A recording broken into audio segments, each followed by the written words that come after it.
We have a number of rules we can use for antiderivatives that will speed up the calculations. So remember now that this symbol means all the antiderivatives to this function sum. And here f and x and g or x are just some functions. So if you want to find the antiderivative to the sum of two functions, you just have to take the antiderivatives of them separately. And similarly for the difference, you just have to take the antiderivatives of them separately, with a minus in between. So for example, if the first function is x, the other function is x squared, then an antiderivative of the sum is just the sum of the antiderivatives. And the first one here, the antiderivative of that one, is just x squared divided by 2. So if we take the derivative of this one, 2 comes down and cancels this 2, and this becomes 1. So that becomes x. And the antiderivative of this one is just this one, because if you take the derivative of this one, 3 comes down, cancels that, and they're left with 2, so you get this one. Then you also need the integration constant. And you don't have to add one constant for each here, because 2 arbitrary constants contains just as much information as one arbitrary constant. And if you instead take the difference, then you get the difference of the antiderivatives.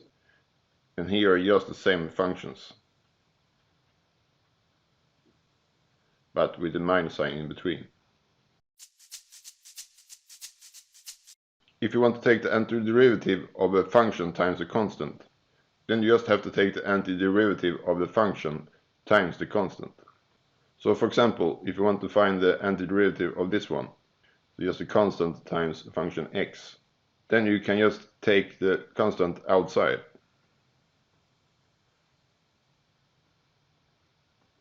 And then you have to take the antiderivative of x, and that's just x squared divided by 2.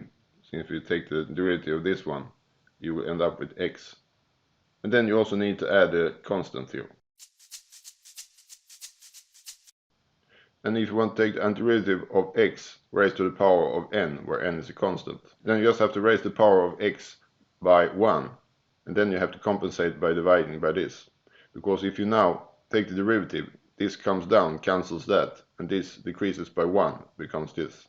And then you also need to add the constant. For example, if you want to find the antiderivative of x to the third, you just raise by 1, divide by the same, then add the constant. So this is just x4 divided by 4 plus c. If you have this one, you can also use this rule, because this you can write as x to the minus 2. And now you can use this rule.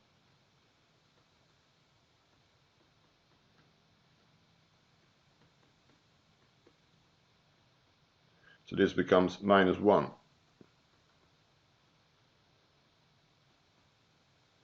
And this is just 1 over x. So we get this antiderivative. So whenever you have a raised to the power of some number here, you can also use this rule. But there is one exception, is if this is equal to 1. Because if that's equal to 1, you have this one. And this one doesn't work to use this rule here. Instead, this one you have to learn like a special case. And the antiderivative of this one is the natural logarithm of the absolute value of x plus a constant. Or if you limit yourself to positive x, you can just write it like this. One can also calculate a thing like this using this rule here. So the antiderivative of this one, then we first have to write this as raised to the power of a half. And then we can just use the rule.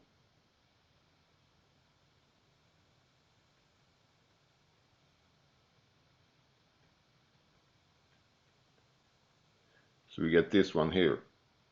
And this can just be simplified.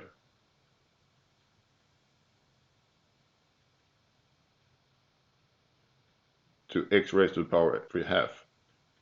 So we get this one. So you can use this rule here whenever you have a constant here. It doesn't need to be an integer. It could be a fraction or a decimal number also. but not equal to -1, because then you have this special case.